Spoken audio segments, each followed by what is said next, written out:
Hey everybody, Eric here. Thank you for tuning in today. We are talking about my biggest regrets in gaming. No, this isn't a clickbaity title. This isn't a clickbait. Maybe, well, I suppose, I don't know. But I do have some genuine regrets out of all of my years collecting and gaming. So stay tuned and also leave a like and a comment as well. Subscribe if you haven't already. I would love to know what your regrets are as you listen to mine. So let's check it out. So first of all, let's talk about the retro gaming market. Every now and again, you'll always see the YouTube celebrities out there, at least in the gaming community, on why I'm done collecting in 2023, why I'm selling my collection in 2023, or something relevant to that specific nature.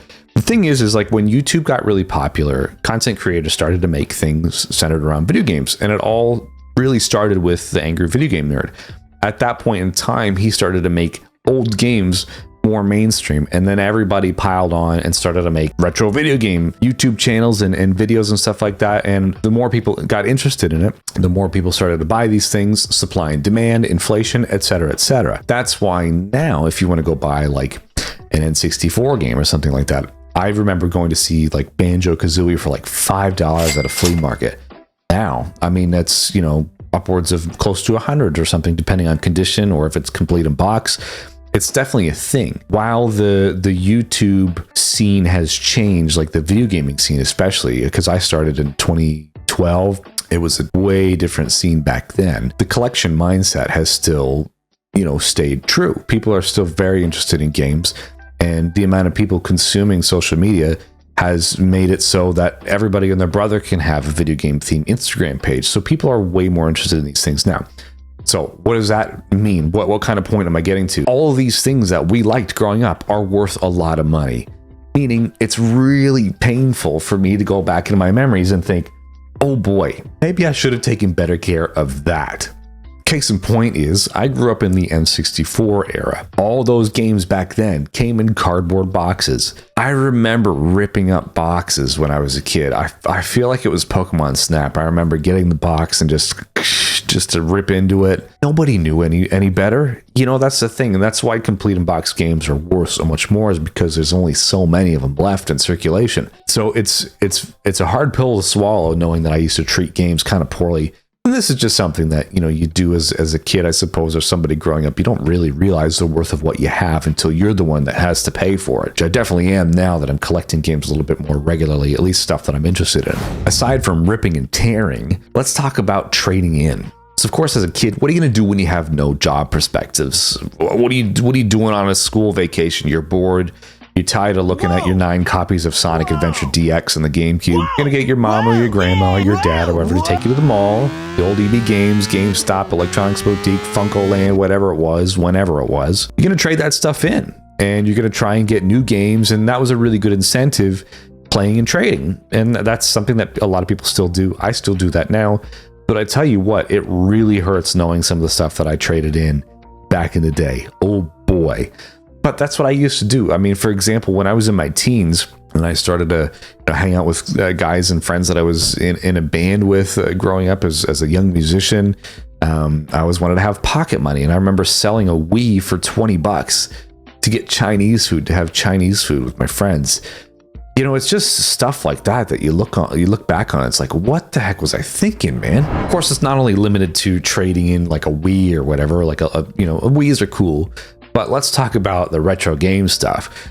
As I got older, my tastes changed, and of course I got more interested into JRPGs and turn-based games and all that really good stuff on the Super Nintendo, 16-bit era JRPGs, which is the golden era in my opinion. I got interested in games like Chrono Trigger and Earthbound because, back to that original point, retro video gaming YouTubers were making videos on stuff like this. I remember 16-bit Gems, Clan of the Grey Wolf. That Earthbound video, that was one of the reasons why I got interested in Earthbound, because I thought, you know, not only was the piece that he was telling, you know, the essay, the video essay, pretty much the video review of Earthbound, that got me interested in it. But I just love the way that game was presented. And those videos from that time really turned people on to a lot of games that have otherwise been lost to time up until then. Back when I was in my early 20s, I would go to my local video game store in upstate New York.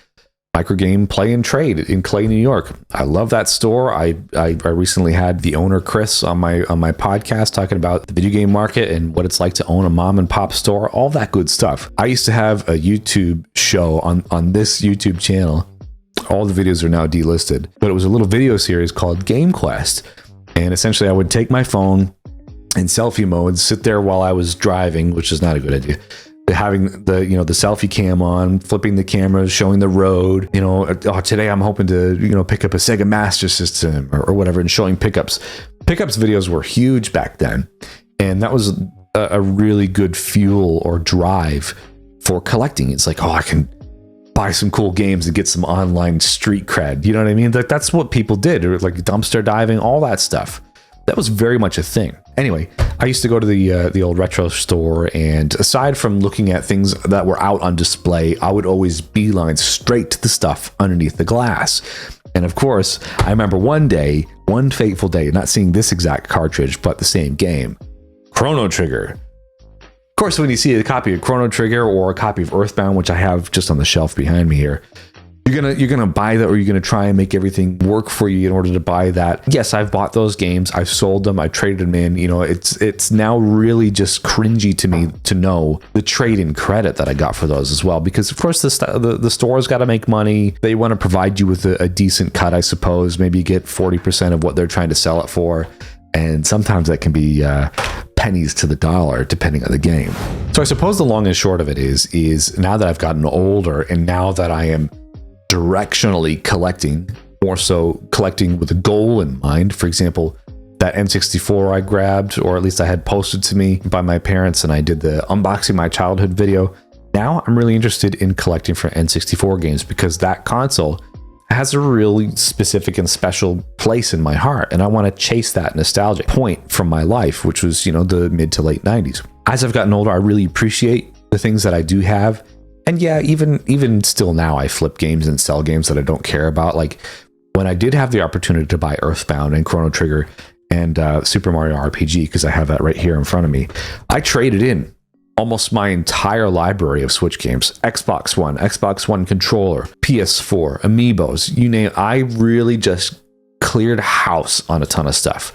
And I had been sitting on Amiibos for years. I remember, if you guys have been subscribed to this channel for a number of years, I had an entire wall of Amiibos behind me. When they initially came out, I was one of the guys that would line up outside of Target at 8 a.m. And I would, there was a point where I would be running to the back of the store to get the Fire Emblem Robin Amiibo. Like this just, it just doesn't make, I don't know, it just makes me, honestly, it just makes me cringe. But if you've collected stuff and you've been passionate about stuff, you want to go get that thing. And that's the drive for you to collect. And of course, Amiibos were huge. I've sold all my Amiibos. Really, I've only got 2 boxed Amiibos left, which are Ness and Banjo.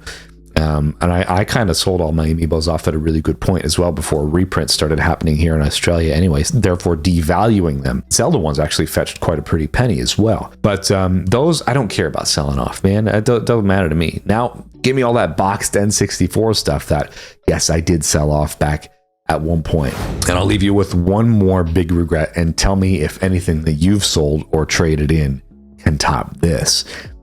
I had a couple of boxed copies of the Pokemon games on Game Boy. I think it was a boxed Pokemon Crystal, Gold, Silver, maybe a Blue. It was at least 4 or 5 boxed Pokemon Game Boy or Game Boy Color games. And one fateful day, I was just like, I could really go for a PS4.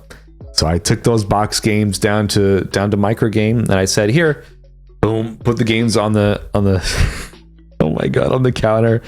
And I walked out with a PS4 with no money exchanged. And only last year did I sell that PS4 for $100, because I had my PS5 and I didn't need it. I mean, I suppose I got my value out of the PS4. I did play it, but I would love those boxed games back now. And looking at the prices of those boxed, $200, $300, $400, depending on condition. Oh boy, I regret that one. So I hope you enjoyed today's video, a little bit more of a discussion-based one. Let me know in the comments down below if there's anything that you really, really regret trading in or selling, or you feel maybe you got a bad deal on.